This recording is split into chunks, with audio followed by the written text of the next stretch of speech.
इससे क्या बढ़ेगा? सोना महंगा होगा, सस्ता होगा? थोड़ा सा महंगा होगा, क्योंकि जैसे गिर रहा है बाजार अपने आप को संभालेगा। देखिए, बेसिक कस्टम ड्यूटी में कटौती संभव है। इस समय की बड़ी खबर, 6% से घटाकर 4% कर सकती है सरकार। सोने चांदी के दाम इससे सस्ते होंगे। मुकेश जी, क्या लग रहा है आपको, सरकार ये रिस्क लेगी? क्योंकि आप भी जानते हैं सोने चांदी की कीमतें सिर्फ भारत सरकार के कंट्रोल में नहीं है, ये वर्ल्ड वाइड इस समय दबाव बना हुआ है और वही प्रेशर भारत के बाजार में भी सोने चांदी पर दिख रहा है। देखिए, सेम चीज हमें लास्ट ईयर भी देखने को मिली थी, जब सोने चांदी के रेट बहुत ज्यादा बढ़ रहे थे, तो उस समय भी सरकार ने कटौती करी थी। तो 6% से घटा के अगर 4% करते हैं तो सरकार की तरफ से एक जनता को एक मिलेगा कि आप बेनिफिट मिलेगा कि आपको 3 से 4 हजार रुपए सोना सस्ता होगा।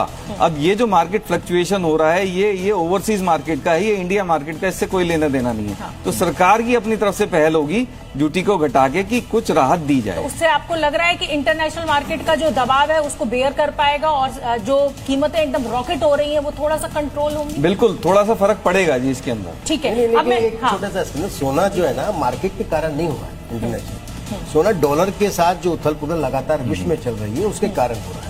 और जिस प्रकार से सेंट्रल बैंक जो है, सेंट्रल बैंक, मैं इसलिए आपको करेक्ट कर रही हूँ, सेंट्रल बैंक इस समय बहुत बड़ी मात्रा में गोल्ड और सिल्वर खरीद रहे हैं। और ये एक रिसेशन की आहट भी होती है। जब देश सोना जोड़ने लगे तो समझिए कि रिसेशन की ओर दुनिया बढ़ रही है। उसके अलावा एक महत्वपूर्ण बात यह है कि चाइना में चांदी का उत्पाद बहुत अधिक है। उसने चाइना ने चांदी का उत्पाद रोका, क्योंकि चांदी जो है आप सेमीकंडक्टर में भी यूज करेंगे, कहीं भी करेंगे, इलेक्ट्रिक व्हीकल्स में सब जगह उपयोगिता है।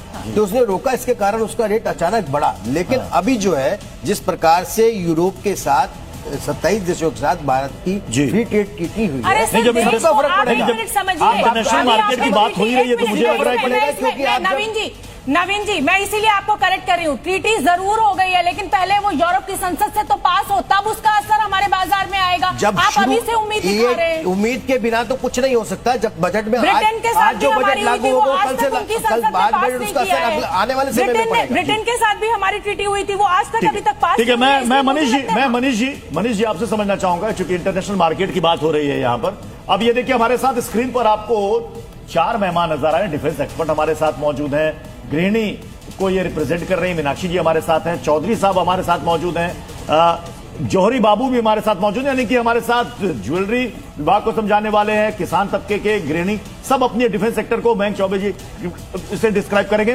मयंक जी, मैं आपके पास आऊंगा, मुझे लग रहा है कि ब्रेक लेना पड़ेगा, लेकिन उससे पहले मयंक जी, डिफेंस सेक्टर से क्या उम्मीद, बिल्कुल संक्षेप में कहें। जी, इस समय मुझे उम्मीद यह है कि डिफेंस सेक्टर को एलोकेशन जो था पिछले बजट में था, वो था मयंक जी, बहुत क्षमा चाहती हूँ और ब्रेक के लिए रुकना होगा यहाँ पर, लौटते ही सबसे पहले रुका आपका।